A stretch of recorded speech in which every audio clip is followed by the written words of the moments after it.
খেলা চলছে বিশ্বজুড়ে। ফুটবল ক্রিকেট ছাড়াও খেলা রয়েছে এক দীর্ঘ ফর্দ। শুধু ফলাফল নয়, গত আজ এবং আগামীর খেলাকে প্রেস বক্স থেকে আমরা দেখতে চাই ভিন্ন চোখে। সেই দেখাটাই দেখতে পাবেন এখন মাঠের আয়োজনে। সঙ্গে আছি আমি আরিফুল ইসলাম সাহাব। এখন মাঠের আয়োজনে আজকের আলোচ্য বিষয় কাবাডির অর্জন ও লক্ষ্য। তবে আলোচনায় যাবার আগে ক্রীড়াঙ্গনের গুরুত্বপূর্ণ খবরগুলো দেখে নেব।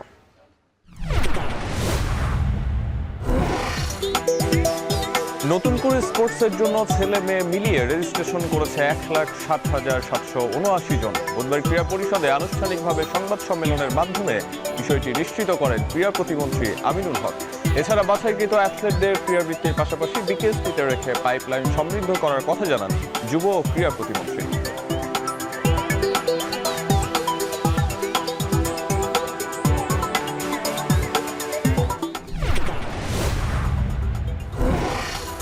ক্রীড়াঙ্গনের গুরুত্বপূর্ণ খবরগুলো দেখে নিচ্ছিলাম। এবারে আলোচনায় ফিরতে চাই। এখন মাঠের আজকের আলোচ্য বিষয় কাবাডির অর্জন ও লক্ষ্য। আর এই বিষয়ে আলোচনা করার জন্য আমার সঙ্গে স্টুডিওতে উপস্থিত আছেন কাবাডি ফেডারেশনের সাধারণ সম্পাদক এস.এম. নেওয়াজ সোহাগ। স্বাগত আপনাকে। আপনাকে ধন্যবাদ আমাকে এখানে আমন্ত্রণ জানিয়েছেন। নিশ্চয়ই দারুণ একটা মুহূর্ত কাটাচ্ছেন বা সময় পার করছেন। বিশেষ করে কাবাডি ফেডারেশন নারীদের কথা যদি বলি, বিচ যেই এশিয়ান গেমস ছিল সেখানে বাংলাদেশ পদক পেয়েছে এবং সেটা নিয়ে যদি সেই কথাটা বলি আসলে যে 2012 সালে লাস্ট বাংলাদেশ কাবাডিতে থেকে কোনো পদক পেয়েছিল ইন্টারন্যাশনালি, সেখান থেকে প্রায় 14 বছর পরে পদক পেল, সেই অনুভূতি জানতে চাই। ধন্যবাদ আপনাকে। আসলে অনুভূতির জায়গা, বাংলাদেশের সম্ভাবনার জায়গা কাবাডিটা আমি আপনার স্টুডিওতে একদিনই বলে গিয়েছি। বাট আমাদের এই কমিটির চেষ্টা থাকবে এবং চেষ্টা ছিল, আমরা যেখানে পদক হারিয়েছি পদকগুলো উদ্ধার হচ্ছে আমাদের মেইন টার্গেট। তো সেই দেখেন সেই ধারাবাহিকতায় কিন্তু 2012 সালে আমাদের নারী এশিয়ান বিচ গেমে পদক ছিল, ওই পদকের পরে কিন্তু আমরা আর পদক পাইনি। তো আমাদের টার্গেট ছিল, যাওয়ার আগে আমরা এটাও বলেছি যে আমরা পদক উদ্ধারের মিশনে যাচ্ছি। আমরা 2 টিমই নিয়ে গেছিলাম, তো আনফর্চুনেটলি আমাদের এক টিমের পদক উদ্ধার হয়েছে, আরেক টিমের হয়নি। হয়তো সম্ভাবনা আছে এবং আগামীতে এটা সম্ভব হবে। 2012 মাঝখানের প্রায় 14 বছর সময় অতিবাহিত হয়েছে বাংলাদেশের জাতীয় খেলা কাবাডি। আমাদের বিভিন্ন সময় বা আগের সেই সময়টায় কাবাডি আমাদের মাঝে মধ্যেই পদক দিতে এবং সেখান থেকে বাংলাদেশের যেই গৌরবের কথা বলি, ভালো লাগার জায়গার কথা বলি, আলোচনায় কাবাডি ছিল। তারপরে ধীরে ধীরে ক্রমান্বয়ে কাবাডি প্রায় আলোচনার বাইরে চলে গেছে। এখন আবার সেই জায়গা থেকে পুনরুদ্ধার করে নতুন উদ্যমে আবার শুরু করা এবং সেখান থেকে পদক অর্জন করা এবং সেটা নারীদের হাত ধরেই আসা, এই পুরো প্রক্রিয়াটা আসলে আপনারা কিভাবে সামলেছেন? দেখেন, আপনি বাংলাদেশের জাতীয় খেলা কাবাডি, আমরা কিন্তু পদক শূন্য অনেক বছর যাবত, 10 থেকে 14 সালের পর থেকে আমাদের কন্টিনিউ কোনো পদক নেই। তো আমরা বর্তমান কমিটির দায়িত্বপ্রাপ্ত হওয়ার পরে প্রথম আমাদের টার্গেট ছিল যে পদকগুলো পুনরুদ্ধার। যেখানে আমরা পদক হারিয়েছি, ধরেন আপনি ওয়ার্ল্ড কাপে আমরা পদক ছিল না, ওয়ার্ল্ড কাপে আমাদের পদক আসে। এশিয়ান চ্যাম্পিয়নশিপে আমাদের সেটাও 20 বছর পরে আমরা পদক পেয়েছি। এশিয়ান চ্যাম্পিয়নশিপ ইরানে যেটা আমরা খেলেছি সেটা 2025 সালে খেলেছি, কিন্তু এটা শুরু হয়েছিল 2005 সালে। 20 বছর পরে কিন্তু আমরা ওখানে একটা পদক পেয়েছি। জুনিয়র ক্ষেত্রে যদি বলেন, এশিয়ান গেমসে আমাদের ছেলে মেয়ে তৃতীয় এশিয়ান গেমস ইয়ুথ যে সেক্টরটা, সেটা দুটোতেই ব্রোঞ্জ মেডেল আছে। তো আর তার সাথে ধারাবাহিকতা এখন যোগ হয়েছে এশিয়ান বিচ গেম, যেটাতে আমাদের 6ষ্ঠ পদক আর কি। তো আমি ইন্টারন্যাশনাল 8টি ইভেন্টে আমরা পার্টিসিপেট করেছি, হোম অ্যান্ড অ্যাওয়ে মিলে। সেখানে আমাদের 6টিতে পদক এই মুহূর্তে। তো আমাদের আসলে চেষ্টা হচ্ছে যেখানে আমরা পদক হারিয়েছি এই পদকগুলো পুনরুদ্ধার। তার ধারাবাহিকতাতে আপনার সামনে এশিয়ান গেমস আছে, ছেলে মেয়ে 2 টিম জাপানে হবে। তার সাথে আপনার একটা কথা চলছে কমনওয়েলথ চ্যাম্পিয়নশিপ কাবাডি ইন্ডিয়াতে, আপনার কমনওয়েলথভুক্ত দেশগুলো খেলবে, সেখানে ছেলে মেয়ে 2 টিমই খেলবে। নিশ্চয়ই আমাদের আগামীর পরিকল্পনাগুলো নিয়ে আমরা কথা বলবো। তবে এই যে চায়নাতে যেই প্রতিযোগিতাটা হলো এবং সেখানে বাংলাদেশ পার্টিসিপেট করলো, বিচ গেমসে যেসব পরাশক্তি আছে ইন্ডিয়া সহ অন্যান্য দেশ, তারা সেখানে পার্টিসিপেট করেছিল। এই জায়গাটাতে থাইল্যান্ড এবং চাইনিজ টাইপের মতো টিমকে আমরা হারিয়েছি, আবার নেপালের মতো টিমের কাছে আমরা খুবই কম ব্যবধানে হেরে গেছি, ইন্ডিয়ার সাথে আমরা পাত্তাই পাইনি। এই এক্সপিরিয়েন্সগুলো যদি একটু আমাদেরকে বলতেন। দেখেন, কাবাডি বডি কন্ট্যাক্ট গেম, তো সেক্ষেত্রে ইন্ডিয়া নিঃসন্দেহে আমাদের থেকে অনেক আগানো। তার সাথে নেপাল আর বাংলাদেশের টিমের ডিফারেন্সটা হচ্ছে আপনার 9-10। তো বেসিক্যালি এখানে যাদের ধৈর্যটা বেশিক্ষণ থাকবে, টেন্স ঠিক থাকবে, তারাই জয়লাভ করবে। এই মুহূর্তে আমরা এটা দেখেছি। তো নেপালের সাথে আমাদের যে বিষয়টা ছিল সেটা হচ্ছে একটা হার্ড ম্যাচ ছিল, সেটা হচ্ছে টার্নিং পয়েন্ট ম্যাচ ছিল। যদি আমরা নেপালের সাথে জিততে পারতাম তাহলে আমরা সেমিফাইনালটা আমরা শ্রীলঙ্কার সাথে খেলতাম। তো শ্রীলঙ্কার সাথে খেললে হয়তো জিনিসটা আমাদের জন্য ইজি হতো। এই সম্ভাবনা আমরা দেখছি। সেক্ষেত্রে সিলভার বা গোল্ড সিলভার হতে পারতো, বাট আমি আলহামদুলিল্লাহ আমি ব্রোঞ্জে এই মুহূর্তে ব্রোঞ্জে আমি সন্তুষ্ট, বিকজ আপনার একটা পদক ধরে রাখা আর একটা অ্যাচিভমেন্ট নিয়ে যদি আপনি উপরের দিকে যেতে না পারেন সেটা কিন্তু আরেকটা বেদনাদায়ক। সেই ক্ষেত্রে আমি মনে করছি এই মুহূর্তে আমি সবসময় বলছি যে আমাদের আগে পদকগুলো উদ্ধার হোক, তারপরে আমরা কালার চেঞ্জের ব্যাপারে আরও সংগঠিত হব। তো সেই মিশনে আমরা আছি। আপকামিং এই 2026 সালের এন্ড পর্যন্ত আমাদের অনেক ব্যস্ততা, তো আশা করছি প্রত্যেক সেক্টরে পদকগুলো যেন উদ্ধার হয় আগে। হ্যাঁ, ব্যস্ততা নিশ্চয়ই আপনাদের আছে এবং সেই ক্যালেন্ডারও নিয়েও আমরা কথা বলবো যে আগামীতে এবং কি কি করেছেন আপনারা বিগত সময়ে। তবে আপনাদের যেই অর্জন কাবাডি ফেডারেশনের, বর্তমানে আপনারা যারা দায়িত্বে আছেন সেই কাবাডি ফেডারেশনের অর্জনগুলো আমরা একটু দেখে আসতে চাইবো, তারপরে সেগুলো নিয়ে ডেফিনেটলি আবারও আলোচনা হবে। কাবাডি ফেডারেশনে এখন পর্যন্ত আপনারা বেশ কয়েকটি টুর্নামেন্টে বা পদক পেয়েছেন, সেই বিষয়গুলো আমরা একটু দেখে নিতে চাই। টেস্ট সিরিজ বাংলাদেশ নেপাল 2025-এ 20 থেকে 28 ফেব্রুয়ারি এই টুর্নামেন্ট অনুষ্ঠিত হয়েছে। সেখানে 4-1 ব্যবধানে বাংলাদেশ জয় পেয়েছিল। ষষ্ঠ এশিয়ান নারী চ্যাম্পিয়নশিপ 2025 4 থেকে 9 মার্চে যেটা হয়েছে, সেখান থেকে আমাদের ব্রোঞ্জ পদক এসেছে। তৃতীয় এশিয়ান যুব গেমস বালক বয়স ভিত্তিক, এটা নিশ্চয়ই সেখান থেকে আমাদের ব্রোঞ্জ পদক এসেছে। এরপরে বালিকা ডিপার্টমেন্টেও আমাদের কিন্তু ব্রোঞ্জ পদক এসেছে এবং ভিয়েতনাম নারী কাবাডি 2025 যে টুর্নামেন্টটা ছিল সেখানে ব্রোঞ্জ পদক বাংলাদেশ নিয়েছে এবং সর্বশেষ এখানে একটু কারেকশন করতে চাই, বিষয়টা ভিয়েতনাম না, দ্বিতীয় নারী বিশ্বকাপ যেটা বাংলাদেশে হয়েছে। হ্যাঁ, এখানে আমি একটু কারেকশন করতে চাই, টাইপিং মিস্টেক হতে পারে, বাট এটা আপনাদের অবশ্যই সেক্ষেত্রে এইটা হবে যে লাস্ট যেটা আর কি 5 নম্বর ওয়ার্ল্ড কাপ, সেখানে নারী এবং নারী ওয়ার্ল্ড র্যাঙ্কিং এ তৃতীয় স্থান অবস্থান করেছে। আর আমরা যেটা লাস্ট যেটা হচ্ছে 23 থেকে 27 এপ্রিল চায়নার সানিয়াতে বিচ গেমে নারী দল তৃতীয় স্থান অবস্থান করেছে এবং ব্রোঞ্জ মেডেল। জায়গা সংকলন করার জন্য আমরা একটু সংক্ষিপ্তভাবে লিখেছি। তবে এই অর্জনের পাশে আপনাদের নিয়ে কিন্তু বেশ কিছু কথাবার্তাও আছে যে হয়তো ফেডারেশনটা যেই উপায়ে চলার কথা ঠিক সেই উপায়ে চলছে না। এই সমালোচনাগুলোকে আপনারা আসলে কিভাবে দেখেন? আসলে সমালোচনা যারা করবে তারা সবসময় সমালোচনা, আপনি যত ভালো কাজ করেন সমালোচনা যারা আছে তারা সবসময় সমালোচনা করবে। তো আমার কথা হচ্ছে এখানে একটা চ্যালেঞ্জিং জব, কাবাডি সম্ভাবনার জায়গা, আমরা দায়িত্বপ্রাপ্ত কাজ করছি। আমার যে এন্টায়ার টিম আছে, বিশেষ করে আমি ধন্যবাদ জানাতে চাই আমার প্রেসিডেন্ট মহোদয়কে, উনি খুব ডাইনামিক লোক এবং উনি এই কাবাডির ব্যাপারে সর্বক্ষণ খোঁজ খবর রাখছেন, আইজিপি মহোদয়। তো উনি ওনার একটা গাইডলাইন আমাদেরকে দিয়েছে, আমাদের কাজ করতে হবে। তো সেক্ষেত্রে আমরা একটা টার্গেট নিয়েছি আগামী মে মাস পর্যন্ত, 2027-এর মে মাস পর্যন্ত কিন্তু আমাদের প্রচুর ব্যস্ততা আছে। সেক্ষেত্রে আমরা বর্তমান কাবাডির সব কিছু দৃশ্যমান এবং যা আমরা করছি যেভাবে হচ্ছে সব কিছু ওপেন, ব্ল্যাক অ্যান্ড হোয়াইট। তো এখানে কোনো কিছুর কোনো ঝামেলাকৃত কোনো বিষয় নেই, আমরা অ্যাচিভ করছি, পদক দিচ্ছি। আমরা ধরেন গত এই নতুন কমিটি আসার পরে আজকে 17-18 মাস হয়েছে, আমরা 23টি ইভেন্টে পার্টিসিপেট করছি, ডোমেস্টিক ইন্টারন্যাশনাল মিনে। তার মানে এখানে কিন্তু আমরা ঘুমানোর সুযোগ পাই নাই, আমাদেরকে কাজ করতে হচ্ছে। তাই এইভাবে আমরা যতক্ষণ আছি, এই কমিটি যতক্ষণ আছে, এভাবে কাজ হবে এবং আমরা কাজ করতে চাই। নিশ্চয়ই এটা দৃশ্যমান, সবাই দেখছে, রেজাল্ট আছে, অন্যান্য ফেডারেশনেও রেজাল্ট আছে, বাট আমার রেজাল্টের ইয়েটা একটু বেশি, বিকজ আমরা চ্যালেঞ্জ হিসাবে এটা নিয়েছি। বিকজ বাংলাদেশ কাবাডি আমার জাতীয় খেলা, আমি ধারণ করি, লালন করি। তো এই জিনিসটা যদি পিছিয়ে থাকি, অন্যান্য দেশ এটাকে ইম্পোর্টেড গেম, তারা এখানে বিমান ভাড়া দিয়ে এখানে আসছে, বাংলাদেশে ন্যাশনালিটি দেখছে, এখানে খেলা দেখছে, শিখে তারপর তারা খেলছে। হ্যাঁ, তাদের ফাইন্যান্সিয়াল সাপোর্ট আমাদের চেয়ে বেশি বিধায় তারা আজকে ব্র্যান্ডে এবং পলিসি এবং প্ল্যানিংয়ে আগানো। আজকে যদি সেই পরিমাণ সাপোর্ট আমার থাকে, আমরা যে পারবো সেই সম্ভাবনার আওয়াজটুকু কিন্তু আমরা দেখিয়েছি। সাপোর্ট বা সহযোগিতার কথাই আসবো। তবে অন্যান্য যদি ক্রীড়াঙ্গনের অন্যান্য ক্ষেত্রগুলোতে দেখি, ক্রিকেট, ফুটবল, এই জায়গাগুলোতে যখন আমরা বাইরের দেশ থেকে বা বাইরের কোনো টুর্নামেন্ট থেকে যদি পদক আনি বা শিরোপা নিয়ে আসি, ট্রফি নিয়ে আসি, সেই সময় কিন্তু দারুণভাবে সেটাকে সেলিব্রেশন করা হয়। আমাদের মেয়েরা কাবাডিতে দীর্ঘদিন পরে ব্রোঞ্জ পদক নিয়ে আসলো, তাদের যে সেলিব্রেশনটা, তাদেরকে যেভাবে রিসিভ করা হয়েছে, সেটাতে আসলে মেয়েরা সন্তুষ্ট কিনা? অবশ্যই সন্তুষ্ট। মন্ত্রী মহোদয় এখানে থাকবেন বলেছেন, বাট ওনার অনেক ব্যস্ততা এবং আপকামিং আপনার জানেন নতুন করি ইভেন্টটার ওপেনিং হচ্ছে, সেই কাজের অনেক ব্যস্ততার মাঝে উনি, আমরা ফ্লাইট ডিলে ছিল, উনি এয়ারপোর্টে আসতে পারেন না, বাট উনি এনএসসির ডাইরেক্টর স্পোর্টসের মাধ্যমে আমাদেরকে একটা বার্তা পাঠিয়েছেন যে বাংলাদেশ টিমকে সম্বর্ধনা দেওয়া হয়েছে এবং ওনারা আর্থিকভাবে আমাদেরকে সাপোর্ট করবেন এবং এই মেয়েদেরকে বোনাস হিসাবে কিছু একটা করবেন এই 2 তারিখের প্ল্যানিংয়ের ওপেনিংয়ের পরে। তো মন্ত্রী মহোদয়ের কাছ থেকে আমি যথেষ্ট সাপোর্ট এই সময়ের ভিতর পেয়েছি এবং উনি কাজের নর্মসটা বুঝেছে, কাবাডিতে ছিল কাজ করলে রেজাল্ট আসবে এবং ওই সাপোর্টটা দেওয়ার জন্য উনি প্রস্তুত আছেন। যে টুর্নামেন্টে বাংলাদেশ ব্রোঞ্জ পদক জিতলো সেই টুর্নামেন্টে যেটি বলছিলাম যে আরও অন্যান্য শক্তিশালী দলগুলো ছিল, সেই জায়গায় তাদের যেই আপনি মানে সাপোর্টের কথা বলছিলেন, বাংলাদেশের সাপোর্ট বা ফ্যাসিলিটিস প্লেয়ারদের জন্য যেটা ছিল অন্যদের বা বড় দলগুলো ডেফিনেটলি তার চাইতে বেটার ছিল, এই জায়গাগুলো থেকে বাংলাদেশ আসলে কোনো স্ট্রাগল ফিল করেছে কিনা?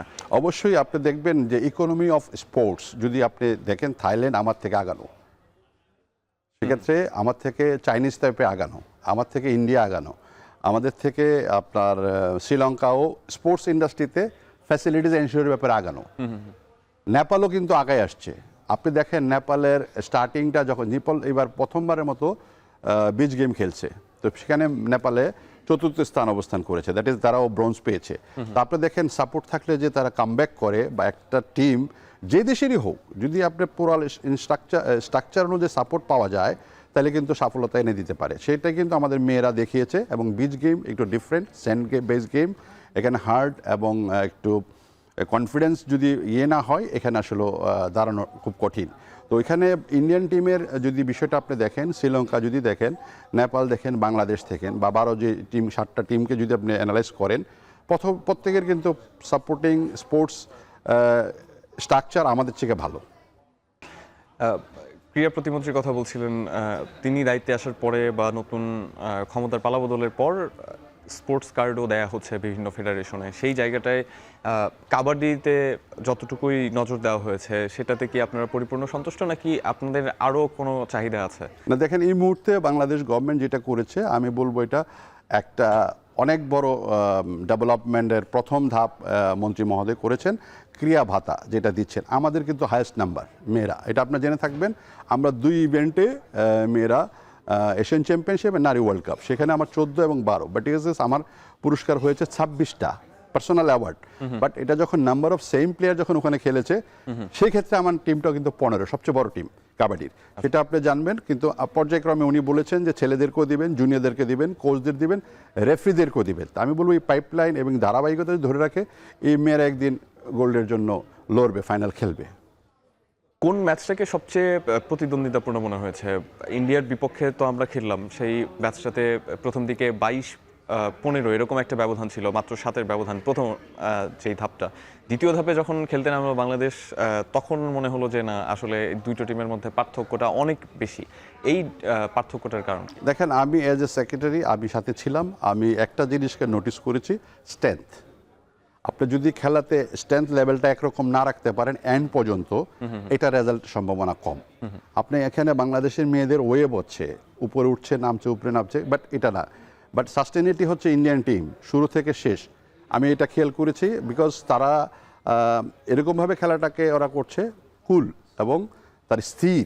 আমরা স্থির না, আমরা টেম্পটেড হয়ে যাচ্ছি।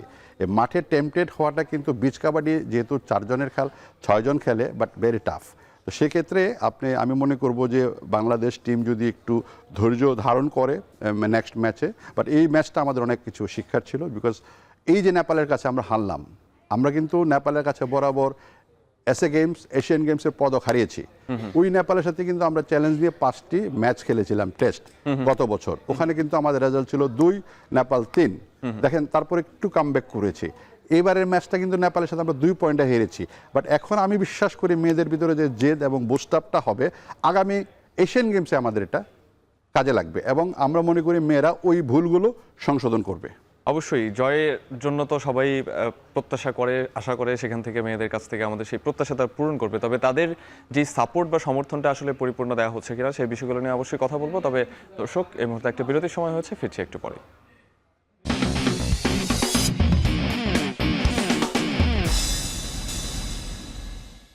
বিরতির পর ফিরলাম, দেখছেন এখন মাঠে। দীর্ঘদিন পর কাবাডি ফেডারেশনে অর্জন পদক, আর সেই পদকের পেছনে একটা পরিকল্পনা, বিশেষ সুপরিকল্পনা ডেফিনেটলি থাকতে হবে, এবং সেটার কার্যকর করার জন্য যারা ভূমিকা রাখেন তাদের মধ্যে একজন আমাদের এখানে উপস্থিত আছেন আজকে, কাবাডি ফেডারেশনের সাধারণ সম্পাদক এস.এম. নেওয়াজ সোহাগ। আপনারা এই যে ব্রোঞ্জ পদক জিতলেন, এটার পেছনে নিশ্চয়ই আপনাদের যেই দীর্ঘ কর্মব্যস্ততা, সারা বছর ধরে আপনাদের কর্মব্যস্ত নানান ধরনের সূচি ছিল, সেইটাই একটু দেখে আসবো যে কিভাবে আপনারা আপনাদের কর্মপ্ল্যানগুলো সাজিয়েছেন। জাতীয় পর্যায়ের যেই ব্যাপারগুলো আছে, যেই প্রোগ্রামগুলো, কর্মসূচিগুলো আছে, সেই কর্মসূচিগুলো আমরা একটু দেখে নিতে চাই। জাতীয় কাবাডি প্রতিযোগিতার মধ্যে স্বাধীনতা দিবস কাবাডি টুর্নামেন্ট 2026 যেটা মার্চ মাসে হয়ে গেছে। দ্বিতীয় বিভাগ কাবাডি লিগ 2026 এপ্রিলে অনগোয়িং, এবং প্রথম বিভাগ কাবাডি লিগ 2026 মে মাসে যেটা অনুষ্ঠিত হবে। প্রিমিয়ার বিভাগ কাবাডি লিগ জুন 2026, এবং আন্তর্জাতিক যেসব কর্মসূচি বা প্রতিযোগিতাগুলো রয়েছে সেগুলো আমরা একটু দেখে নিতে চাই। ষষ্ঠ এশিয়ান বিচ গেমস যেটা ইতিমধ্যেই হয়ে গেছে, এখান থেকে বাংলাদেশ ব্রোঞ্জ পদক পেয়েছে, তবে পুরুষ বিভাগে পদক আসেনি, সেটা নিয়ে আসার বাণী শুনেছি আমরা আপনাদের কাছ থেকে। জুনিয়র কাবাডি বিশ্বকাপ 2026 আছে, এটা হচ্ছে বয়স ভিত্তিক, 5 থেকে 11 জুনের মধ্যে এটা অনুষ্ঠিত হবে, ঠিক ফিফা ফুটবল বিশ্বকাপের আগেই ইরানে। পুরুষ কাবাডি বিশ্বকাপ আছে 2026 জুলাইতে, সেটা প্রতিবেশী দেশ ভারতেই। কাবাডি টেস্ট সিরিজ 2026 বাংলাদেশ বনাম চাইনিজ তাইপে, যেই চাইনিজ তাইপেকে বাংলাদেশ এই অথবা পাবলিক পাকিস্তানকে, এটা বাংলাদেশ তাই চাইনিজ পাকিস্তানেরও খেলার সম্ভাবনা আছে। কাবাডি টেস্ট সিরিজ 2026 রয়েছে, যেটা বাংলাদেশে অনুষ্ঠিত হবে। এশিয়ান গেমস আছে 2026, পুরুষ এবং নারী দুই বিভাগেই খেলবে, সেটার ভেন্যু হচ্ছে জাপান। ইনডোর কাবাডি 2026 আছে সৌদি আরবে। অর্থাৎ বেশ কর্মব্যস্ত সূচি এবং বিজি শিডিউল আপনাদের বলা যায়। এটার শিডিউলগুলো তো আছে, খেলোয়াড়দের উপর কি আসলে খুব বেশি চাপ পড়ে যায় কিনা? না, দেখেন এখানে যে আমাদের শিডিউলটা আছে, শিডিউলে কিছু ওভারল্যাপিং আছে। ধরেন আমি যদি সেকেন্ড ডিভিশন যদি বলি, আমি সেকেন্ড ডিভিশনটা আমার শুরু হওয়ার কথা এপ্রিল মাসে। তো আমরা ভাবছি যে এটা যেহেতু নতুন করে একটা ইভেন্ট আছে, ইভেন্টের পরে মে মাসের মিডল টাইপে আমরা করব, কিছু টাইমিং রেপ আপ হবে। যেমন ধরেন জুনিয়র ওয়ার্ল্ড কাপ যেটা ওনারা বলেছেন জুন মাসে ইরানে হওয়ার কথা, হ্যাঁ, বাট ইরানে আমি সম্ভাবনা দেখছি না। তো সেক্ষেত্রে এটা অন্য কোনো কান্ট্রির মাধ্যমে বিডিং হতে পারে, বাংলাদেশ ক্যান বি হোস্ট, এটাও হতে পারে। তো আমরা ওই চেষ্টাটুকু করছি। ধরেন বিশ্বকাপের সাথে একটা পুরুষ বিশ্বকাপ জুলাইতে হওয়ার কথা ইন্ডিয়াতে, বাট ইন্ডিয়া এই মুহূর্তে কমনওয়েলথ চ্যাম্পিয়নশিপ করার জন্য একটা গভর্নমেন্টের থেকে একটা ডিক্লারেশন ওরা পেয়েছে। তো ওনারা ভাবছে অক্টোবর মাসে করবে, তাহলে এই পুরুষ ওয়ার্ল্ড কাপটা কিন্তু পিছিয়ে যাবে, তাহলে কিন্তু এটা 27-এ চলে যাবে। আর দেখেন টেস্ট সিরিজ যেটা আমরা এখানে বলেছি, যেখানে আমাদের একটু রিঅ্যারেঞ্জমেন্ট হচ্ছে, তা আমরা পাকিস্তানের সাথে টেস্টটা আগস্টে খেলতে চাই, আইদার চাইনিজ টাইপে। এই দুই জায়গা থেকে একটা টিম আসবে, আমরা বলছি আসার জন্য, বাট ওনাদের কিছু বিষয় আছে, আলোচনা চলছে, খুব শীঘ্রই এটা ফাইনাল হবে। হয়তো আমরা অ্যাওয়ে যাব অথবা হোমে খেলবো, এটা কিন্তু দুই অপশনই আছে। এবং যেই সিরিজগুলো কথা বলা আছে এগুলো কিন্তু হোম অ্যান্ড অ্যাওয়ে পারপাস, এখানে 5টি করে ম্যাচ হয়। তো আর নেপালের সাথে যেটা, সেটা আমরা জুলাইয়ের মিডল টাইমে করব। এটা গত লাস্ট মিটিং আমার সাথে হয়েছে, চায়নাতে নেপালের সেক্রেটারি ছিলেন, তো উনি জুলাইতে এটা করতে চাই। আর এশিয়ান গেমস এটা তো সেট করা আছে, আপনি জানেন জাপানে হবে।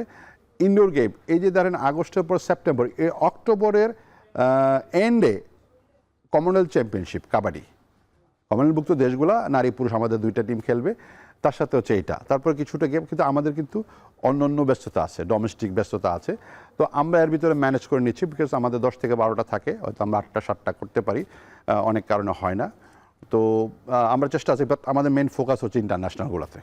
ডেফিনেটলি জাতীয় পর্যায়ে যেই প্রতিযোগিতাগুলো আছে সেগুলো কি সঠিক সময়ে আপনারা আয়োজন করতে পারবেন? জি, আমরা দেখেন ন্যাশনাল যেটা 8 বছর পরে আমরা করেছি, গত কিছুদিন আগে আমরা ন্যাশনাল শেষ করেছি, সেটা হচ্ছে সারা বাংলাদেশ জাতীয়।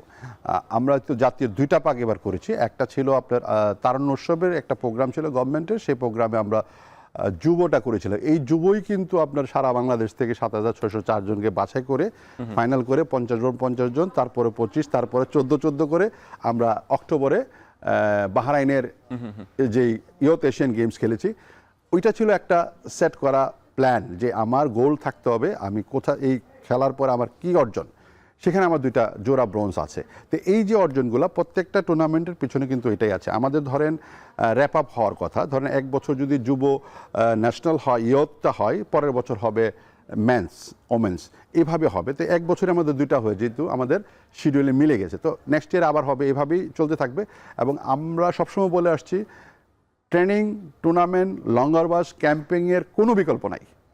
হ্যাঁ, ক্যাম্পেইনের কথা যখন বলছেন, এই যে বিভিন্ন ধরনের যেই প্রতিযোগিতা, ধরুন ইনডোর কাবাডি, বিচ কাবাডি, তারপরে বড় টুর্নামেন্টগুলো থাকে, বয়সভিত্তিক টুর্নামেন্ট থাকে, সো প্রত্যেকটা টুর্নামেন্টের জন্য আলাদা আলাদা করে প্রস্তুতির ব্যাপার থাকে, অনুশীলনের ব্যাপার থাকে, এবং সেখানে বিভিন্ন পর্যায়ের জন্য আলাদা আলাদা কোচ, বিশেষজ্ঞ কোচ যারা তাদেরকে গাইড করবেন, জি। সেটার পর্যাপ্ত ফ্যাসিলিটিস কি আপনারা খেলোয়াড়দেরকে দিতে আমার কোচের সম্ভাবনা সমস্যা নেই। আমার যেহেতু প্লেয়ারদের টেরিটরি অনুযায়ী খেলে, ধরেন সেন যদি বালুতে খেলে, যেহেতু ডিফারেন্ট টাইপ অফ টুর্নামেন্ট অনুষ্ঠিত হচ্ছে, যার কারণে আপনার বাঞ্চ অফ প্লেয়ার কিন্তু তৈরি রাখতে হয় আপনাদের, সেই পাইপলাইন কি আসলে সমৃদ্ধ? এই মুহূর্তে আমাদের পাইপলাইনের কাজ লাগানোর মতো সুযোগ আমরা পাচ্ছি না।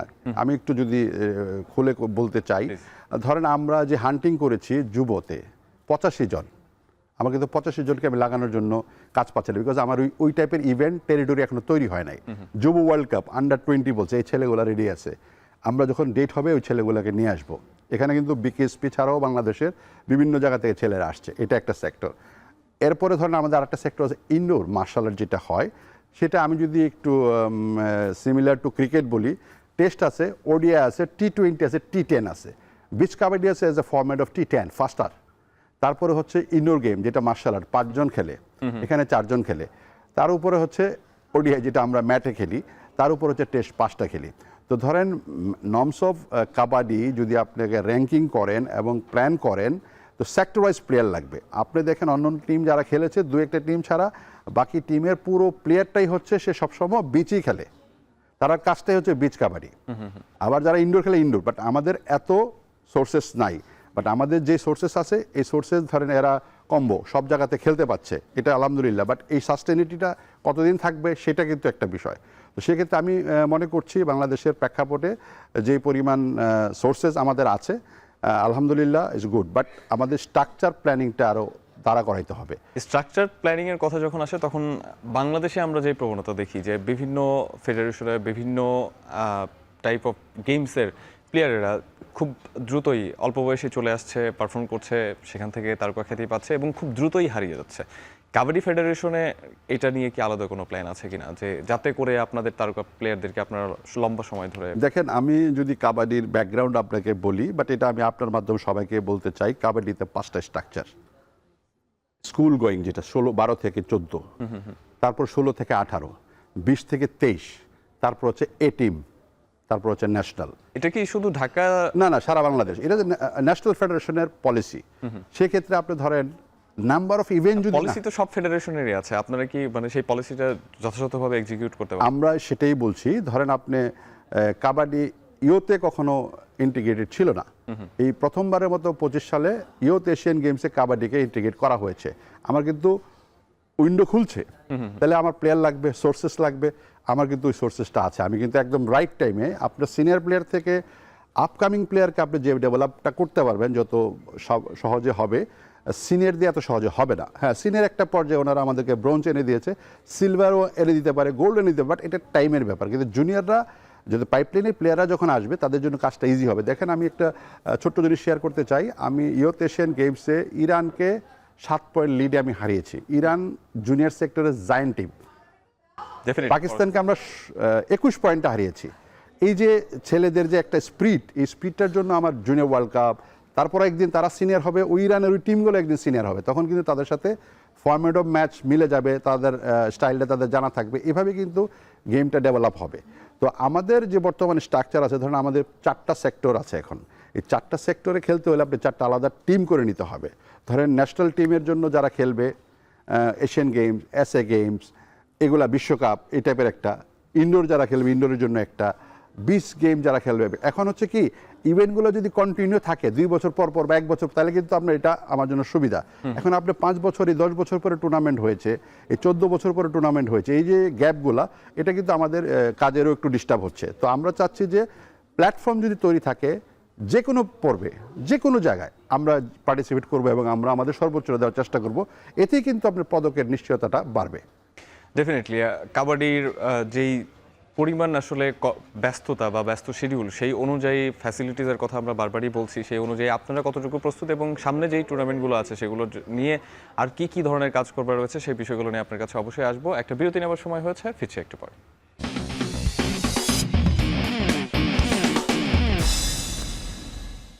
বিরতির পর ফিরলাম আরও একবার, দেখছেন এখন মাঠে।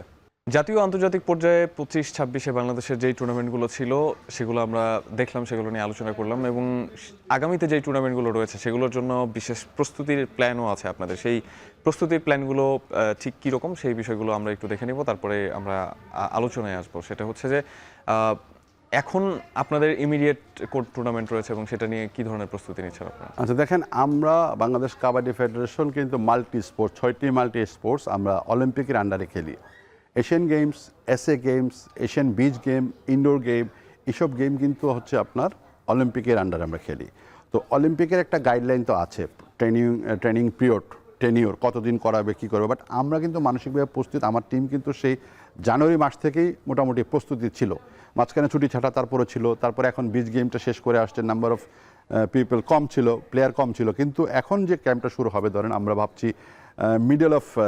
হ্যাঁ, আপনাদের সেই ট্রেনিং সেশনের একটা তালিকা আমাদের কাছে আছে, আমরা একটু নজর বুলিয়ে নিতে চাই। জি, ষষ্ঠ এশিয়ান বিচ গেমসের আবাসিক প্রশিক্ষণ এটা তো শেষ হয়েছে 31 জানুয়ারি থেকে 20 এপ্রিল পর্যন্ত ছিল। এরপরে এপ্রিল জুন বর্তমানে যেটা স্টার্ট হওয়ার কথা বালক জুনিয়র বিশ্বকাপ 2026 বয়স ভিত্তিক ইরানের যেটা হওয়ার কথা, আপনি বলছিলেন যে ভেন্যু হয়তো বা চেঞ্জ হতে পারে। এশিয়ান গেমস 2026 উপলক্ষে জাতীয় পুরুষ ও নারী কাবাডি দলের আবাসিক প্রশিক্ষণ ক্যাম্প 1 এপ্রিল থেকে 15 সেপ্টেম্বর। পরবর্তীতে কাবাডি কোচেস বেসিক প্রশিক্ষণ অর্থাৎ কোচেদের প্রশিক্ষণের জন্য আপনারা ব্যবস্থা রেখেছেন সেপ্টেম্বরে, যেটা অনুষ্ঠিত হবে, এবং ইনডোর কাবাডির আবাসিক প্রশিক্ষণ ক্যাম্প। এই যে ক্যাম্পগুলো আপনারা করেন, এই ক্যাম্পগুলোতে তো হিউজ নাম্বার অফ প্লেয়ার্স এখানে ইনক্লুডেড থাকে। তাদের যেই ফ্যাসিলিটিস নিশ্চিত করা, তাদের সুযোগ সুবিধা, একটা ব্যয় তো এখানে নিশ্চয়ই হয়। সেটা কি কাবাডি ফেডারেশন আসলে অ্যালোকেট করতে পারে কিনা? কারণ হচ্ছে যে অন্যান্য ফেডারেশনে আমরা দেখেছি যে প্রস্তুতি নিতে পারছে না জন্য কোয়াইট করে ফেলে অনেক সময়, অনেক টুর্নামেন্ট থেকে দেশের বাইরে যেতে পারে না। এই ক্ষেত্রে আপনাদের খরচগুলো কেমন হয়, সেটা কি কাবাডি ফেডারেশন? সেক্ষেত্রে দেখেন, আপনি এই যে আমরা বলেছি যে এশিয়ান গেমস জাপান যেটা হবে তার প্রস্তুতি যেটা, সেটা আমরা এপ্রিলে ভাবছিলাম, বাট এপ্রিলে আমাদের এই গেমগুলো থাকার কারণে এটা হয় নাই। এটা আমাদেরকে একটু মে মাসের মিডলে নিতে হয়েছে।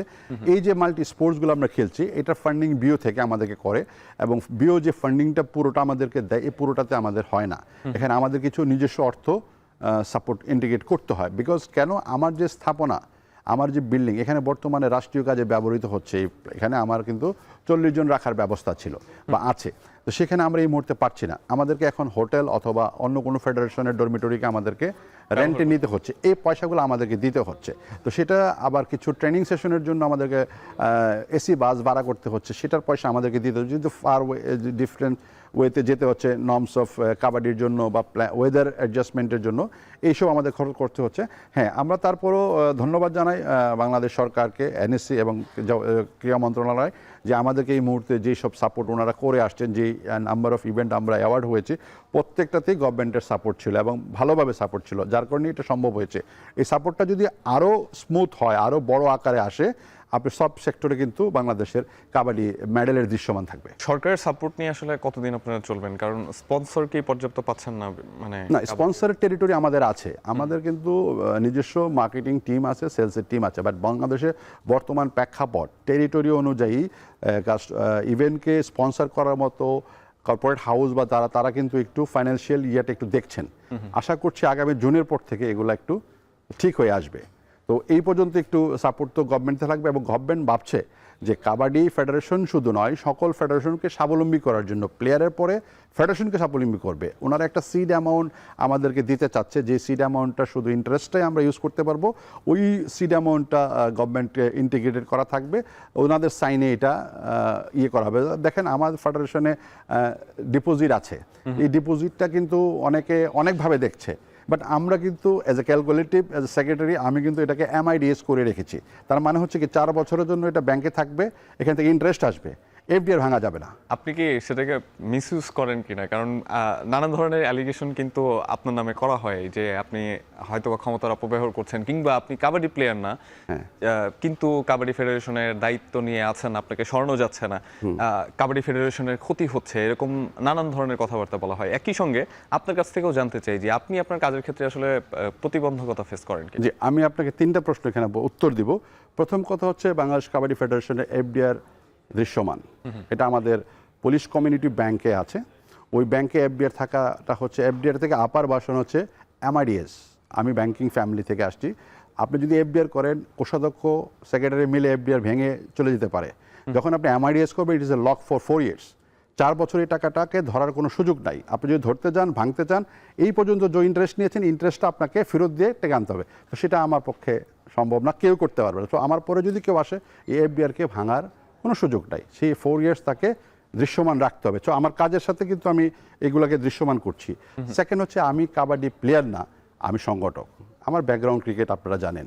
তো এখানে যারা কাবাডি প্লেয়ার হইলে যে বাংলাদেশ কাবাডি ফেডারেশন সেক্রেটারি হইতে হবে এটা এরকম যুক্তিযুক্ত নয়। যে এটা হতে পারে কোনো কোনো ফেডারেশনে এক্স প্লেয়াররা সেক্রেটারি হয়েছে, হবে, বাট অর্গানাইজারও তো সেক্রেটারি হবে। আর আপনি যদি প্লেয়ার হয়ে যদি আপনি সাংঘর্ষিক চেয়ারে বসেন, আপনি যদি কোচ হয়ে সাংঘর্ষিক চেয়ারে বসেন, এটা তো হবে না। কোচের কাজ হচ্ছে কোচিং করা, সারা কোচকে কমিটি করা থাকবে, কোচে ওখানে তার দায়িত্বপ্রাপ্ত থাকবে, সে একজন মেন্টর হবে, টেকনিক্যাল ডিরেক্টরশিপ পাবে, রেফারি কাজটা সে ভালোভাবে করবে। সে যদি শাসিত যদি হয়ে যায় তাহলে কিন্তু কাজটা দৃশ্যমান হবে না। হ্যাঁ, আমাকে আপনার অনেকভাবে ডিস্টার্ব করা হচ্ছে, অনেক কিছু বলা হচ্ছে, বাট এই পর্যন্ত আলহামদুলিল্লাহ আল্লাহ তাআলার কাছে শুকরিয়া আদায় করছি, যতগুলো এলিগেশন আপনারা তুলেছেন বা এনেছেন কোনোটাতেই সম্পৃক্ততা নেই আমার সাথে, এগুলো প্রমাণ হয়েছে। গত কয়েকদিন আগে একটি লিস্ট দিয়ে বলা হয়েছে আমি একটি দলের উপকমিটিতে আছি। ওই উপকমিটিতে 110 নম্বরে এক ভদ্রলোকের নাম, তা হচ্ছে তাহমিন আলম, এটাকে এডিট করে বিভিন্ন জায়গায় এটা দেওয়া হয়েছে। তো এটা আমি আইনত ব্যবস্থা নিয়েছি অলরেডি, এবং এটা আমার অভিভাবক পুলিশ প্রধান। তো আমি যদি ওনার রানিং মেট হয়ে যদি আমি এই হামলা তারপরে এইসবের শিকার হই, নিশ্চয়ই আমার অভিভাবক বা আমার সরকারি সংস্থা আছে বা আমার অভিভাবক সংস্থা আছে, ওনাদেরকে আমরা জানিয়েছি, ওনারা এই বিষয়টা দেখছেন। ব্যাপারটা কি এরকম যে আপনার ওই ব্যাকআপটা আছে বা আপনার ওই সাপোর্টটা আছে জন্যই আপনি আপনার, আমরা বলি যে নিজের নামে নিজে সবাই সাফাই গায়, মানে বিষয়টা কি অনেকটা ওরকম কিনা যে যে যাই বলছে বলুক, মানে আমি না, বেসিক্যালি আমার কাজটা কিন্তু দৃশ্যমান। আপনি যদি কথা বলেন, আমি আপনাকে যদি বলি 40 বছর কাবাডির ইতিহাস যদি আপনি দেখেন, 40 বছরের ভিতরে কিন্তু আমি ছাড়া আরও 4জন লোক চমৎকার আবিষ্কারী। 40 বছরে কিন্তু এই ওনারাই দায়িত্বে ছিলেন, এ আর বি, আমি আইলে তুমি, তুমি আসলে আমি, এইভাবেই সম্পর্কটা ছিল। ওখান থেকে কিন্তু আমি 2017 সালে যে অফিসিয়াল পার্টনার হিসেবে আসছি, আসার পর 21 সালে কমিটি হয়েছে, দেখে ওনারা তখন চিন্তা করেছে যে এর মতো লোক দরকার, আমাকে ইন্টিগ্রেট করেছে। আমি ওই ধারাবাহিকতায় আজকে জয়েন্ট সেক্রেটারি থেকে সেক্রেটারি হয়েছি। আমার কাজ কিন্তু এতটুকুই। বাট এই আজকে যা দৃশ্যমান দেখছেন, আপনি যদি আমার ফাইন্যান্স, আমার অডিট, আমার প্ল্যানিং সব কিছু জানতে চান, আমি একা তো কাজ করি না, আমার তো টিম আছে। আমি তো ফেডারেশনে একা লোক, আমার তো লোক আছে, বাট আমি সুপারভাইজ করি, আমি বিভিন্ন টেবিলে এগুলো দেখি। সেটা হচ্ছে কি, ধরেন আমার এখানে এসে আপনি কাজ ফাঁকি দিয়ে কাজ করবেন, এটা সুযোগ নাই। আমার কথা হচ্ছে রেজাল্ট আসতে হবে, যা যা করা করতে হবে। একদমই ঠিক তাই। আপনার কাছে আরও সম্পূরক দু একটা কোশ্চেন আছে, আমার অবশ্যই আছে, সেগুলো আপনাকে জিজ্ঞাসা করবো। তবে আরও একটা বিরতির সময় হয়েছে দর্শক, ফিরছি একটু পরে।